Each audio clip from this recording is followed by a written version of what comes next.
Cate Prestidge is so much more than the token Wintec academic on the Pechakucha bill. Media arts is her vocation, but there are elements of the superwoman in her impressively balanced life story. A mother to three and sometime English and drama teacher, she's dabbled in journalism and for her sins even lived in Australia for a decade.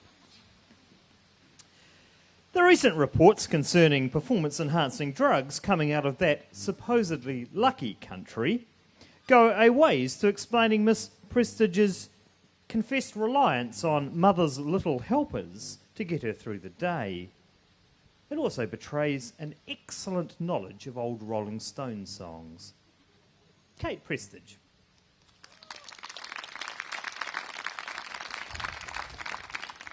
Thank you. Right, at a time of impending census in New Zealand, I note as a starter that the beginnings of censorship came from ancient Rome. A top-notch official was tasked to oversee a census, seen here, and to keep general control over the conduct and morality of the citizens. So the modern form of censorship came about with print and literacy. Not only could info be mass-produced, but people could read it for themselves. Terribly dangerous stuff. Censorship can be imposed for political or moral or military or corporate or religious reasons, as in this image from 2006, censored by the Iranian authorities. Regardless of whether you're a free-for-all libertarian or an arch-conservative, you'll have an opinion on censorship, possibly boo or yay, depending on which end of the spectrum you're on. So let's have a brief potted look at censorship in New Zealand. This image is representative of those figures which came under the scrutiny of the missionaries' Victorian Code of Morality. Deemed offensive, genitals were removed from many carvings as Pākehā found these features indelicate. Apparently, drawers of mutilated carvings sit in the basements of Auckland Museum, a testament to this lack of cultural context.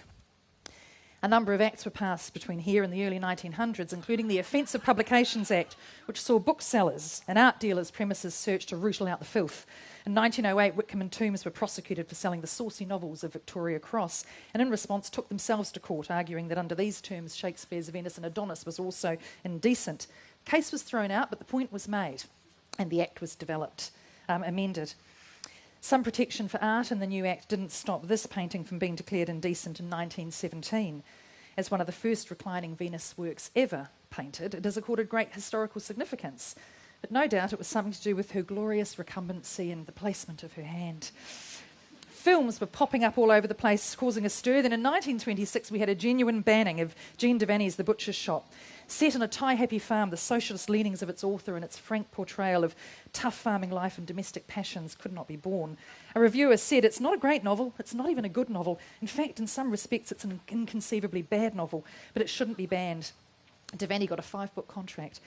War brought about censorship of written materials, but also film, particularly once talkies hit the shores. The controversial banning of All Quiet on the Western Front in 1930 for being anti-war propaganda was later overturned when the distributors arranged for a private screening for MPs, who then supported it.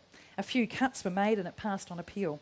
Love on the Dole, 1941, was banned. Adapted from a novel by Walter Greenwood, it told the stories of the struggles of a working-class family during the Great Depression and the decision by the daughter, Deborah Carr, to become a rich bookmaker's mistress to support the family. It was banned initially, but Labour MPs successfully pressured the film censor to have this lifted. The 1951 waterfront strike mentioned earlier saw some of our harshest censorship as emergency measures made possession of seditious literature imprisonable offence, and union meetings and supporting workers were banned. My grandmother told tales of the presses being hidden under the beds in Christchurch. For many years, the men and boys of the family would never miss the opportunity to line up for a toilet stop along Sid Holland's Canterbury Farm fence. The 1950s saw Petone milk bars hit the news as stories emerged of underage sex amongst teen groups of bodgies and widgies. Poor old Lower Hutt. It hot on the heels of the Pākehā murder trial, the Mazengarb inquiry was set up to address moral delinquency in children and adolescents. Comics were banned, recommendations were made, and copies of the report were handed to parents when they collected their family benefit. Speaking of delinquents, the wild one, Marlon Brando, was initially banned. Based around rival motorbike gangs being badass and in the context of the panic over teenage delinquency, it had 5 appeals rejected before being passed as R16 in 1977. It is still R16 in cinemas. Rebel Without a Cause was initially banned in 1955 because it also supported the teenage delinquency. Playing chicken run and stolen cars was of main concern, but with some cuts, primarily the removal of some heavy petting, switchblade knife sounds and an attempted throttling, which the censorship said should be reduced to the minimum to maintain continuity, and the movie was passed in 1956 at R16. Further teenage indecency was on show with Lolita, a fairly creepy tale of a teenage girl, Dolores Hayes, who becomes the subject of an older man's desire and obsession. The book caused concern and was banned in 1959, then again in 1960, despite the New Zealand Council for Civil Liberties appealing. Eventually it was passed in 1964. In 1967, Ulysses, James Joyce's Ulysses, hit New Zealand after being banned in Australia for its sexual themes and its single use of the F word. No awards for me. The censor showed it to two separate test audiences of male clergy and married couples. Both recommended R18, and if you squint, you'll see a rope down the middle of this segregated audience, no doubt to stop the madness. In 1970, the Little Red School Book arrived, written by two Danish school teachers. It's been described as essentially a manual for kids on how to challenge the authority of the school system. It devoted 20 of its 200 pages to sex and 30 to drugs, including alcohol and tobacco. Fiercely debated in Australia, banned in France and Italy. Our censor said it was up to parents to exercise control, and the book was passed. Go, censor. The 1970s brought us Jermaine Greer saying bullshit in the Auckland Town Hall, Hair the musical on Hap on insanity charges, and Kubrick's film adaptation of A Clockwork Orange. This dystopian tale was rated as R20 because of the ultra-violence, although protests brought this back to R18. This classification still stands, which makes me wonder how my son got away with studying it for his English exams. In the 70s ended with The Life of Brian, hugely controversial, with Christian groups calling for it to be banned before it even arrived. Chief Censor Bernard Tunnicliffe received more letters about The Life of Brian than any other film. In response to criticism, he stated that it was not blasphemous or sacrilegious. It may be argued that it's in bad taste, but this is not a factor which, in terms of the law, I'm required to and cannot take into account.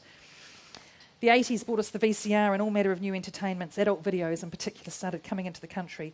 Women Against Pornography was established, and in 1985 the first explicit sex movies were passed for screening in adult theatres, leading to the Labour Party calling for the sacking of Arthur Everard.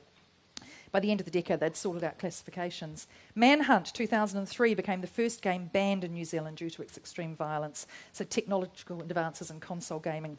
Ratings now exist for all games, but the Censor's Office in a 2005 survey showed 62% of teenagers had played R18 or banned games. So let's finish where we started, back to this very place, when in 2009 an issue was raised by a citizen about the genitalia on the carvings at Te Parapara, principally the size and scale of them and the placement of hands. If you think back to the drastic action of 1840, isn't it great that all the gardens had to do was print a brochure? Thank you, and you can check those out for yourself. Yay.